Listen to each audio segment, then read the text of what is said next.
ہم ایک ایسی دنیا میں رہتے ہیں جہاں صرف وہی کیا جا سکتا ہے جو امریکہ چاہتا ہے، لیکن یہاں پر امریکہ پر کوئی بھی رول اپلائی نہیں ہوتا، کیونکہ امریکہ پوری دنیا میں جو چاہتا ہے وہ کرتا ہے۔ پھر چاہے کسی بھی ملک میں گھس کر اپنے دشمنوں کو مارنا ہو، یا پھر کسی بھی ملک پر سینکشنز لگانی ہو، یا پھر مظلوم اور نہتے لوگوں پر گرانے کے لیے دوسرے ممالک کو میزائل سپلائی کرنے ہوں، یہ تمام چیزیں امریکہ کبھی بھی کر سکتا ہے اور اسے کوئی پوچھنے والا نہیں۔ لیکن کوئی اور کنٹری امریکہ کے علاوہ ایسے کرتی ہے تو امریکہ اس پر فوراً ایکشن لیتا ہے، جس کی مین وجہ ہے امریکہ کا اکلوتی سپر پاور ہونا، کیونکہ کولڈ وار کے دنوں کے بعد امریکہ سے زیادہ طاقتور کوئی بھی نہیں تھا۔ لیکن اب دنیا میں ایسا کچھ ہونے جا رہا ہے جو امریکہ کی اس منمانی کو ختم کر سکتا ہے۔ دنیا کی کچھ کنٹریز کا ایک ایسا بلاک جسے ہم برکس کے نام سے جانتے ہیں، ایک ایسا گروپ جو شاید ڈالر کے لیے سب سے بڑا خطرہ بن چکا ہے، لیکن آخر کیسے؟ حال ہی میں رشیا کے ایک شہر کازان میں ہوا ہے 2024 کا برک سمٹ، جو کہ بہت ہی زیادہ کامیاب ہوا ہے، کیونکہ اس میں انڈیا، چائنا اور رشیا کے علاوہ 36 کنٹریز کے لیڈرز شامل تھے، جس کے بعد برکس کو USA کا الٹرنیٹو تصور کیا جا رہا ہے۔ یہاں تک کہ کچھ لوگوں کا یہ ماننا ہے کہ یہ ایک نیو ورلڈ آرڈر کا آغاز ہے۔ یہاں پر پہلا سوال تو یہ ہے کہ برکس کو اتنی امپورٹنس کیوں ملتی جا رہی ہے، اور کازان میں ہوئے اس سمٹ کو اتنا کامیاب کیوں مانا جا رہا ہے،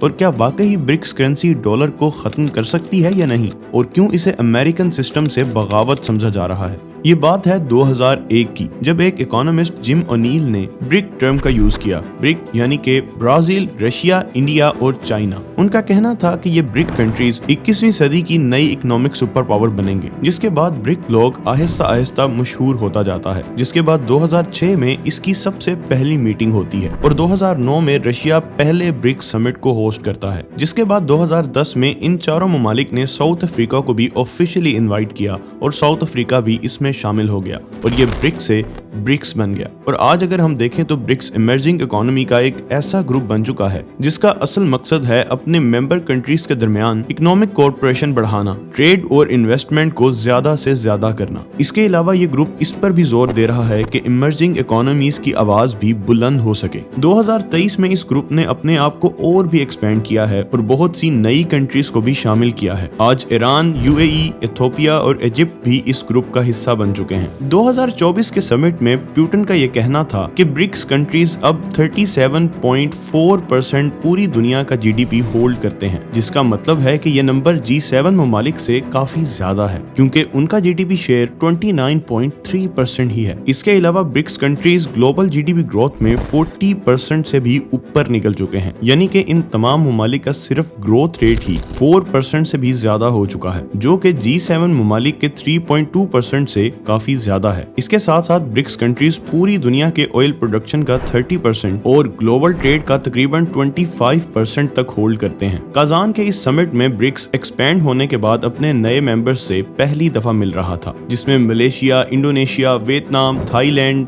ٹرکی جیسے 20 ممالک اس سمٹ میں موجود تھے۔ جس کے علاوہ اس سمٹ میں ایک اسپیشل گیسٹ بھی دیکھنے کو ملے، جو تھے فلسطینین پریزیڈنٹ محمود عباس۔ اور کازان میں اتنے سارے ممالک کا اکٹھا آنا امریکہ کے لیے ایک تھپڑ سے کم نہیں تھا، کیونکہ امریکہ سالوں سے رشیا کو گلوبل ٹریڈ سے الگ کرنا چاہتا تھا، لیکن پیوٹن کے بلانے پر اتنے سارے لیڈرز کا وہاں پہنچ جانا کوئی اور ہی کہانی بیان کر رہا ہے، کیونکہ اتنے سارے لیڈرز کا پیوٹن کے ساتھ کھڑے ہونے کا مطلب ہے کہ اب دنیا امریکہ کے اشاروں پر نہیں چلنا چاہتی، اور پھر فلسطینین پریزیڈنٹ کا وہاں پہنچنا امریکہ کے لیے ایک بہت ہی بری خبر تھی، کیونکہ پچھلے ایک سال میں امریکہ نے 14 بلین سے بھی زیادہ ملٹری ایڈ اسرائیل کو پرووائڈ کی ہے فلسطینینز کو مارنے کے لیے، جبکہ یہاں انڈیا، چائنا اور رشیا جیسے ممالک کے لیڈرز فلسطینین پریزیڈنٹ کے ساتھ نہ صرف بیٹھے تھے بلکہ ان سے ہاتھ ملا رہے تھے، جس کا سیدھا سا مطلب یہ ہے کہ اس نئے ورلڈ آرڈر میں فلسطینینز کو جگہ دی جائے گی۔ یہاں تک کہ اس سمٹ میں تمام لیڈرز نے ایک وائس بننے کی کوشش کی، اور سمٹ کے آخر میں تمام لیڈرز نے کازان ڈیکلیریشن پر سائن بھی کیا، جس میں برکس نے اپنے ارادوں کو صاف ستھرا سیدھا سیدھا بیان کیا ہوا ہے، اور اس میں دنیا بھر میں چل رہے بہت سے مسائل پر بھی بات کی گئی ہے،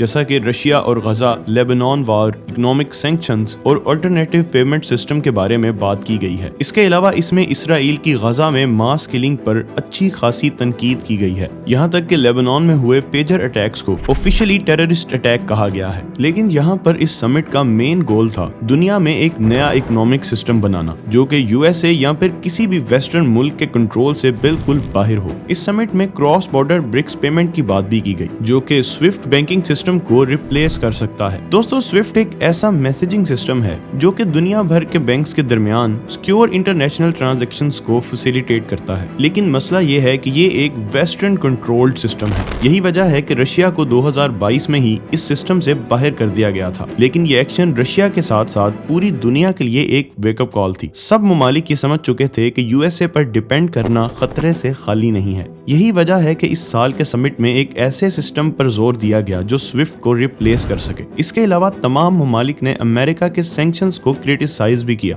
क्योंकि ये बात सभी जानते हैं कि अमेरिका पिछले कई सालों से इन सैंक्शंस को वेपन्स की तरह इस्तेमाल कर रहा है। क्योंकि सारी दुनिया डॉलर की ट्रेड पर डिपेंड करती है तो अमेरिका कभी भी किसी भी वक्त किसी भी मुल्क को यहाँ तक कि किसी एक पर्सन के डॉलर एसेट्स को भी फ्रीज कर सकता है। इसलिए ब्रिक्स डी डॉलराइजेशन पर ध्यान दे रही है ताकि लोकल करेंसी में ट्रेड हो सके। इस समिट में एक ब्रिक्स करेंसी बनाने पर भी डिस्कशन की गई है और अगर ये करेंसी बन जाती है तो डॉलर की मोनोपोली को बहुत बुरा झटका लग सकता है क्योंकि ईरान, यूएई जैसे ऑयल जायंट्स के साथ अगर ब्रिक्स जुड़ जाता है तो ब्रिक्स करेंसी डॉलर को पीछे छोड़ देगी। आईएमएफ की एक रिपोर्ट के मुताबिक 2023 में डॉलर रिजर्व्स में डिक्लाइन देखा गया है क्योंकि जिस आईएमएफ में 70% शेयर डॉलर का होता था वो घटकर 58% हो गया है, जिसका मतलब है कि कंट्रीज पहले से ही डॉलर को छोड़कर लोकल करेंसी में ट्रेड करना शुरू कर चुके हैं। इस डी डॉलराइजेशन में सबसे ज्यादा तेजी 2022 के बाद आना शुरू हुई थी जब यूक्रेन रशिया वॉर की वजह से अमेरिका ने रशिया के 300 बिलियन डॉलर्स को न सिर्फ फ्रीज किया बल्कि उससे यूक्रेन की हेल्प भी की, जिससे तमाम कंट्रीज के लिए ये एक वेकअप कॉल थी कि अमेरिका जब चाहे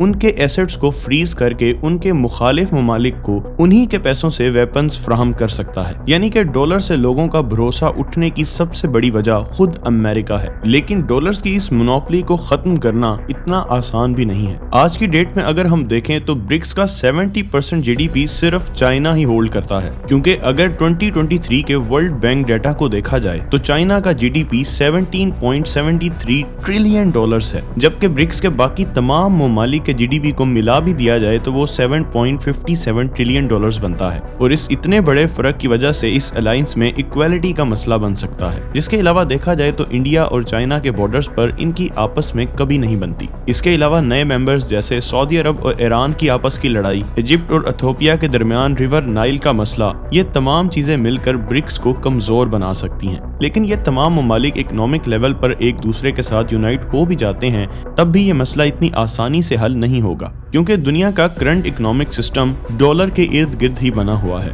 ग्लोबल ट्रेड का पूरा स्ट्रक्चर ही एक करेंसी पर डिपेंड करता है। यही वजह है कि इसकी डिपेंडेंसी में कमी के बावजूद डॉलर आज भी दुनिया की वाहिद रिजर्व करेंसी है। और अगर इसे खत्म करते भी हैं तो क्या हम गोल्ड पर वापस जाएंगे या फिर चाइना अपने युआन को आगे लेकर आएगा जो कि उसका बहुत पुराना ख्वाब है। और अगर ब्रिक्स करेंसी भी बन जाती है तो उसका रेट कौन डिफाइन करेगा? उसके रेट्स पर तमाम कंट्रीज एग्री करेंगे या नहीं ये कोई नहीं जानता। लेकिन ये बात जरूर है कि ब्रिक्स की वजह से आने वाले वक्त में डॉलर को बहुत बड़ा झटका लगने वाला है। इस ब्रिक्स करेंसी के बारे में आप लोगों का क्या ख्याल है? अपनी राय कमेंट सेक्शन में जरूर दीजिएगा। चैनल को सब्सक्राइब कर दीजिएगा, वीडियो को लाइक कर दीजिएगा। आज के लिए सिर्फ इतना ही। मिलते हैं आखिर कैसे की एक नई वीडियो के साथ।